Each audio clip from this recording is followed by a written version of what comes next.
Now, substrate is something that's pretty close to every animal's heart. What do they want and what's best for them?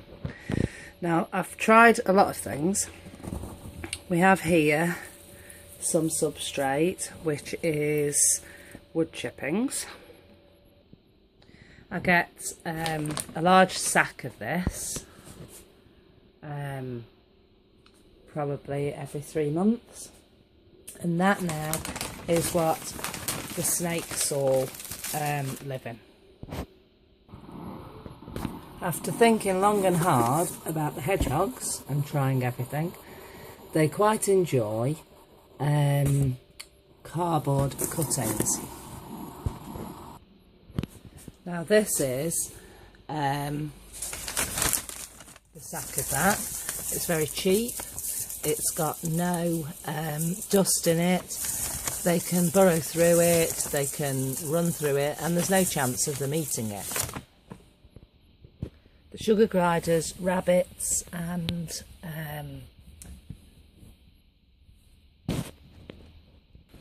chickens have wood shavings. It's relatively cheap, it's rather dusty, but it doesn't affect any of those animals. It doesn't work with snakes because there's too much chance of their prey, because their prey is dead and lying down if they haven't struck.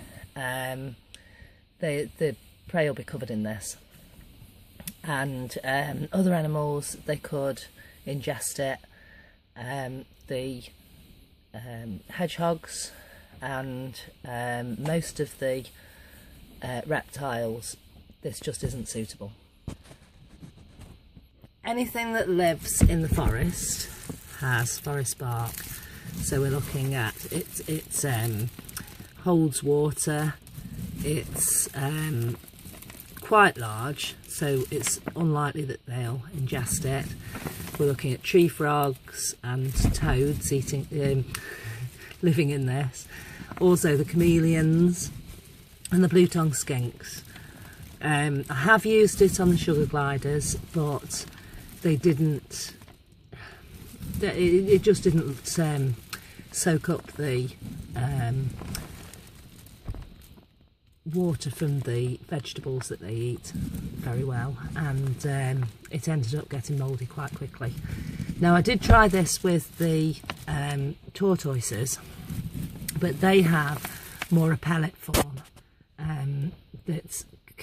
that won't swell up inside them, and this can get stuck. Some of these pieces are rather big, and because they walk through the vegetables, they can get pieces of this stuck on them, so I try to avoid that. Another substrate for the snakes and the rabbits is, I call it regurgitated cardboard, and this looks like cat litter. It's actually compressed cardboard. It does swell up, but it doesn't stick to the prey, and they are unlikely to ingest it. It soaks up any smells, because reptiles do tend to smell. The boss monitor and the bearded dragon have a sand substrate that is pretty similar to what they have in the wild, and it's easy to clean. You just sieve it just like this.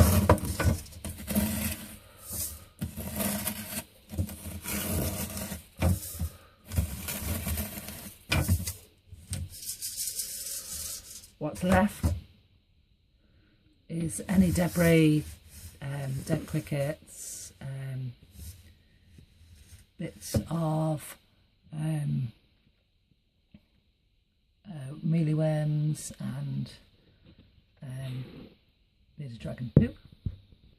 Another substrate that you could use with snakes is newspaper or kitchen roll. Now this soaks up. It needs to be changed regularly because as they move around they get it wet, and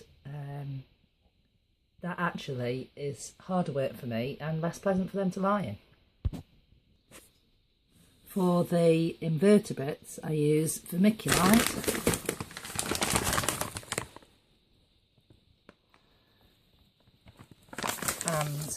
and compost, or you can see in there's some forest floor substrate, and then they have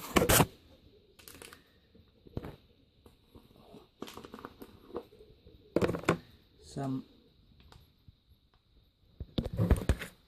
water gel,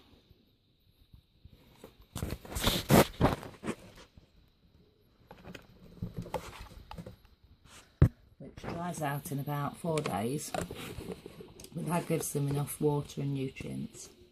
If I just go back to the snake substrate, you can see that there is some snake poo that needs cleaning up. That's easy to pick off the cardboard substrate, and it retains the warmth from the heat mat that's underneath the rub. A really useful box. The next thing I'm going to look at is extras within the cage for making their life a little bit more pleasant. I hope you've enjoyed my introduction to Substrate, and subscribe if you feel it's been interesting or worth it.